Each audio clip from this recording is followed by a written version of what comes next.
You have heard about the ancient Silk Road, which connected China via a long trade route to Europe.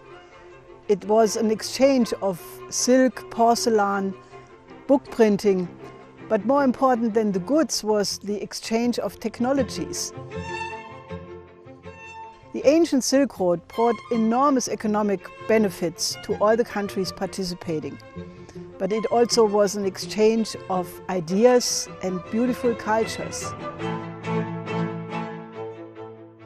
Today, China is offering a new Silk Road and a maritime Silk Road. And already more than 60 countries are cooperating. China has made an economic miracle in the last 30 years, which brought a development which most industrial countries needed 150 to 200 years for.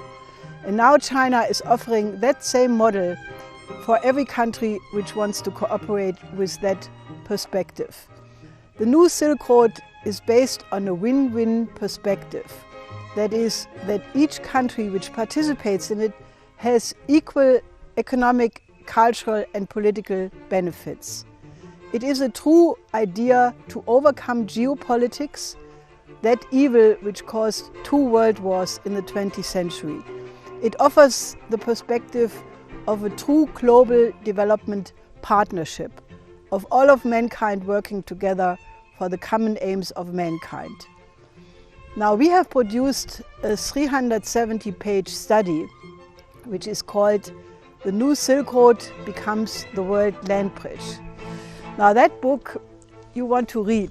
It exists already in English, in Chinese and in Arabic. And very soon it will be out in German, in Korean and many other languages to follow. Watch this video and you will get a glimpse how easy it is to change the world for the better.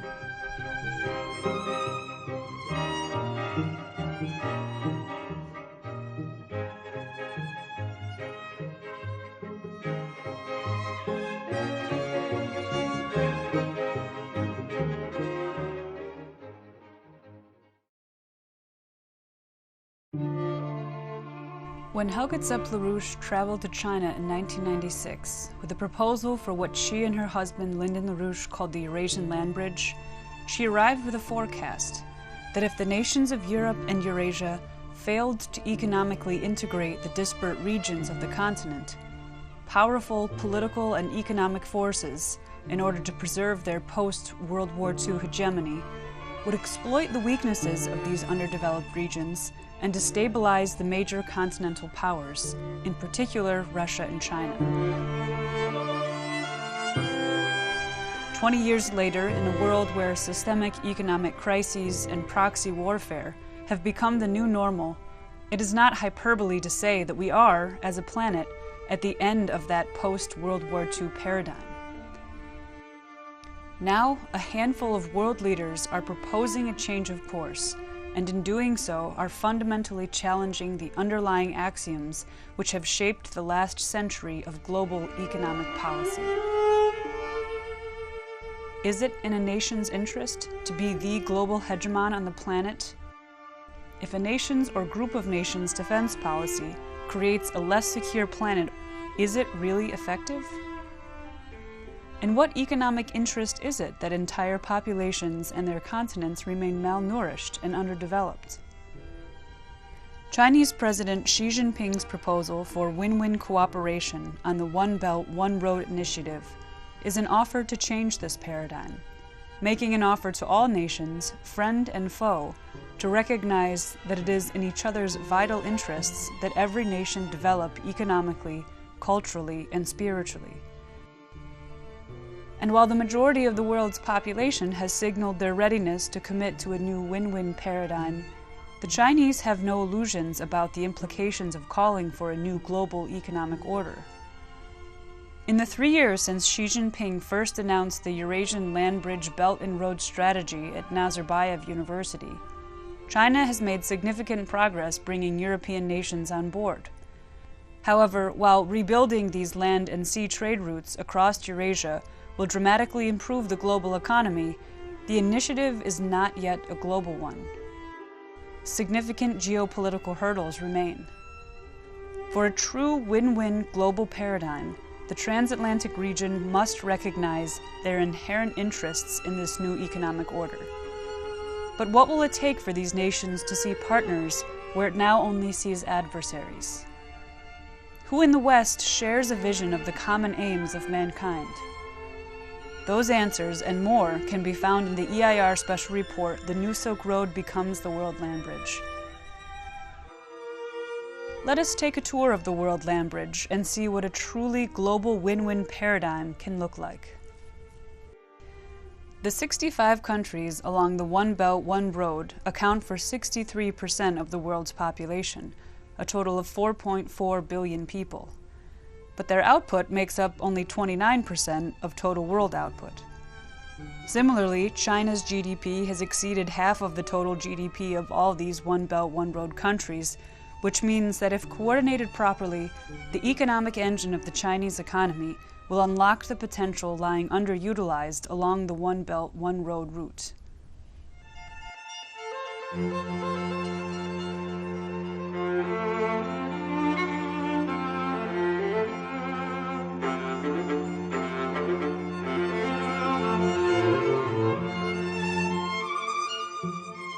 The European continent is generally associated with a high standard of living, a vast transportation network of roads, waterways, and rail, abundant electricity, and a rich history, a crucial part of which was a once high point of trade with the ancient Silk Road.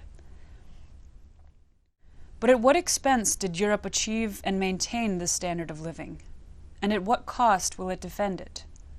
Has Europe and their allies' economic hegemony undermined the security of others, and by doing so, now compromised their own? The migration of over 1 million refugees from the Middle East and North Africa into Europe today demonstrates unarguably that the answer is yes.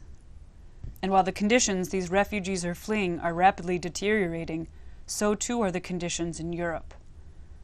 Since the end of the Cold War, Europe's loyalty to the City of London and Wall Street has sabotaged its own ability to sustain its standard of living.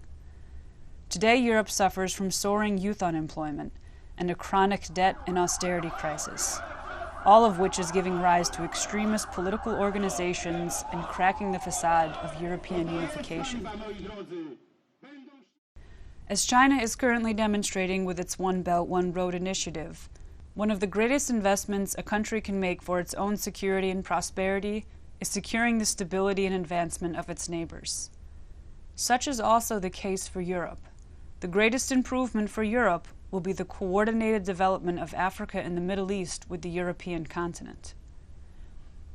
Two key features of the World Land Bridge Europe-Africa integration are: one, an extensive plan to upgrade Greece and the Balkan countries with a network of transportation, power, and water routes, utilizing its geostrategic location in the Eastern Mediterranean to become an active gateway between Eurasia to the north and Africa and Southwest Asia to the south.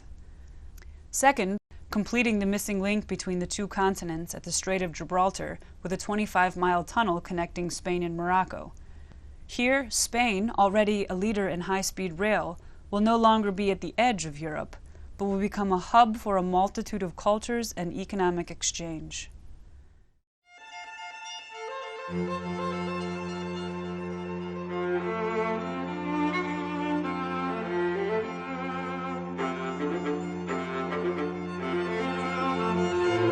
In this new paradigm, Africa requires allies, not NGOs. They want access to abundant, cheap electricity, not appropriate technology.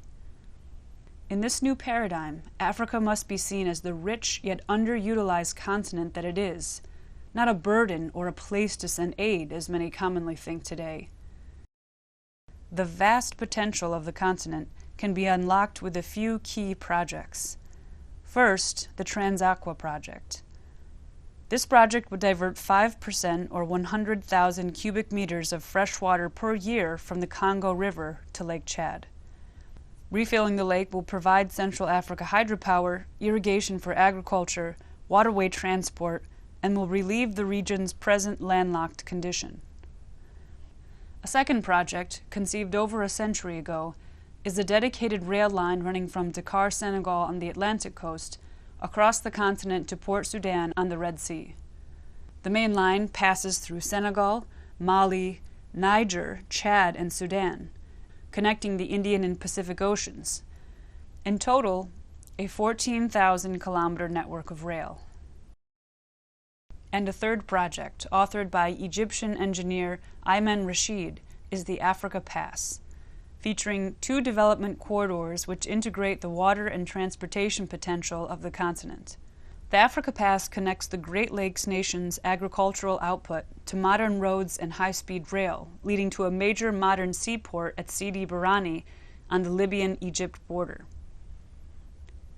This overdue connection creates an export outlet for agricultural products now being wasted for lack of access to markets and storage. The Africa Pass also outlines a 3,800-kilometer irrigation canal extending from the highlands in eastern Congo northward through the Central African Republic, South and North Sudan, and into Egypt to fill the Qatar Depression west of Cairo. The success and advancement of Egypt is not only key for Africa, but also for the Middle East.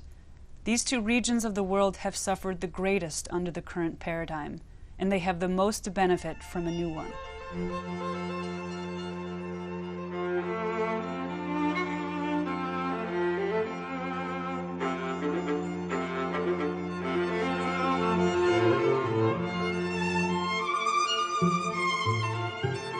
All the advantages of this region has been turned into disadvantages because it has become the center of global conflict and proxy wars. Hussein Askari, a longtime collaborator of Lyndon and Helga LaRouche, translated the report into Arabic and traveled to Egypt for its debut in March of 2016. This is a unique area. There's no place on Earth which has the unique characteristics of the region in the zone.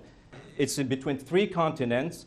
It has more than 2/3 of the world oil and gas reserves, but more importantly, it has more than 450 million people. Most of them are under the age of 30. So you have the whole future in front of them. One of the main routes of the New Silk Road passes through Central Asia and Iran, through Turkey and into Europe. Sub-branches of this route are already under consideration, including Iranian plans to extend rail eastward to Baghdad, then further along the Tigris and Euphrates rivers to Syria. The rail line along the Euphrates can be connected to the maritime Silk Road through the Persian Gulf and the port of Basra in southern Iraq, and northwest towards Deir ez-Zor, Raqqa, and the ancient trading city of Aleppo. This route, built in cooperation with Iraq, will be a big step toward regional integration and a development corridor between the Persian Gulf, the Arabian Sea, and Indian Ocean, with the eastern Mediterranean and southern Europe. A rail connection to Tehran will also provide Syria access to the Caspian Sea region, intersecting the new Chabahar port project, a joint Iranian-Russian-Indian economic corridor from India by sea to the port of Chabar in Iran, northward by rail into Central Asia and onto Russia. The stabilization of this region of the planet will stabilize the world as a whole. From here, the potential integration with the world by land and sea is immense.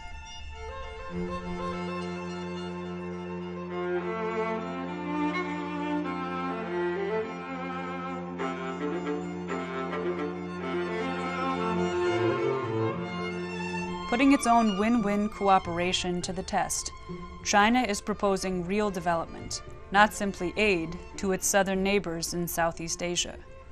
China has offered to extend its impressive high-speed rail network south, integrating the large populations of Southeast Asia into the One Belt, One Road corridor.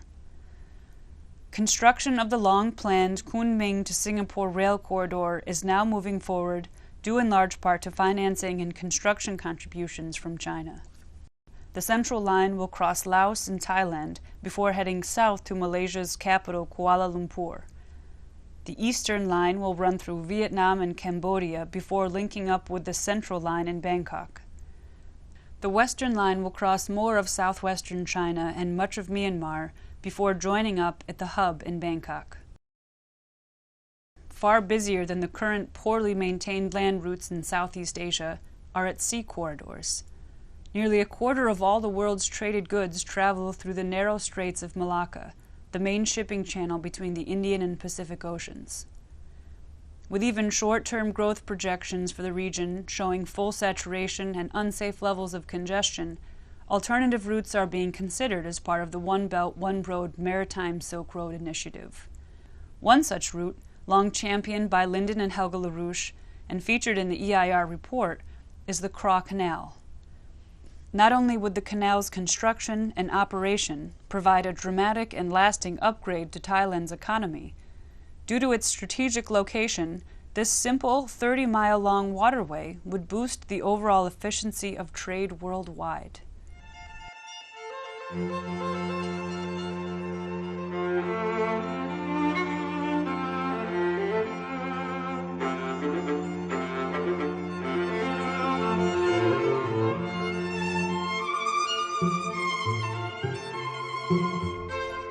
As part of the transatlantic, the United States is also associated with a high standard of living. However, the Wall Street-dominated post-World War II paradigm has taken its toll on the U.S. economy and its people. Scrapping its agro-industrial sector for financial and services industries with the promise that it would make for a more competitive economy, high-earning, skilled work was outsourced to cheaper markets abroad, which don't provide a living wage for its workers. This flawed version of globalization lowered the productivity of the Americas as a whole, increased the rate of poverty throughout the hemisphere, and invited billions of dollars of illicit money flows from the global drug trade, which to this day represent a significant portion of the cash on hand in the Western banking sector. However, even after the 2007-2008 crisis, when the bankruptcy of the transatlantic financial system could no longer be covered up and needed an emergency bailout. This is not just about Lehman Brothers. These problems are not limited to Wall Street or even Main Street. This is a crisis for the global economy. No serious structural reforms have been made to the Western financial establishment, putting the West and the rest of the world at risk of an even greater crisis. No wonder that in recent years, China, Russia, and other emerging economies have begun to create new international financial institutions based on a concept of win-win relations among nations and created to facilitate economic development and trade for all participants instead of preserving the hegemony of some.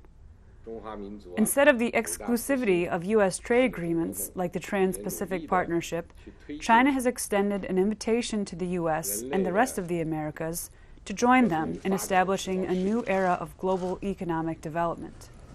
I stated very clearly to President Obama that China will be firmly committed to the path of peaceful development, and China will be firm in deepening reform and opening up the country wide. But can the U.S. envision a world where it is no longer the sole superpower and instead shares that responsibility with other nations? And will work hard to push forward the noble cause of peace and development for all mankind. The potential for U.S. participation in the New Silk Road program is immense. One key project featured in EIR's New Silk Road report is finally connecting the Eurasian continent with North America at the Bering Strait. A Bering Strait link provides the needed symmetry to make the One Belt, One Road strategy a global one, and would transform the two continents the same way the ancient Silk Road opened up Europe to Asia. Imagine boarding a magnetically levitated train in downtown Paris or Berlin, traveling 250 miles per hour across the steppes of Siberia, through a tunnel below the Bering Strait, emerging on the other side in Alaska on your way to Manhattan.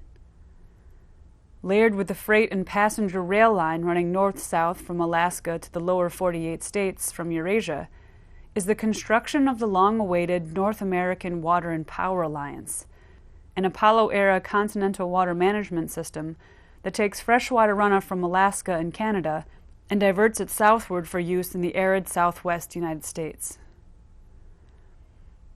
And while the average American will tell you these projects are impossible, the average Chinese today is building them. In the last decade, China, comparable in size to the United States, has constructed over 11,000 miles of high-speed rail and seeks to triple that number by 2020. Similarly, China's Three Gorges Dam and Southwater North projects are some of the greatest water infrastructure endeavors ever undertaken.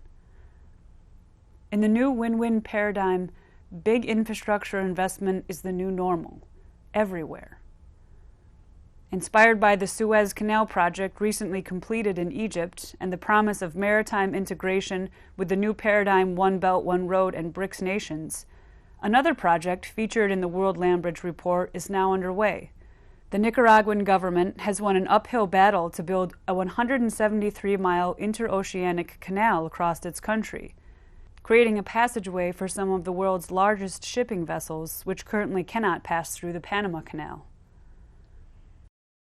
A revitalized North American water and rail system would be incomplete without integration into Central and South America. Plans for an east-west transcontinental rail line from Brazil to Peru are already underway with Chinese investment. In a global economic paradigm geared towards economic integration and development, South America could develop a continent-wide rail network for the 21st century. Still, there are many who say this vision is just a dream, that it's impossible. However, those nations where today's great powers are battling it out in geopolitical proxy wars, like Yemen and Syria, will tell you that it is the current paradigm which is impossible and cannot continue. Constructing the World Land Bridge would mean an economic and cultural renaissance for the planet, a new paradigm for mankind. The projects and key economic concepts laid out in this report are truly the blueprint from which leading governments around the world are working. The challenge now is bringing the United States back to its roots and transforming it into a powerful ally of this new economic order.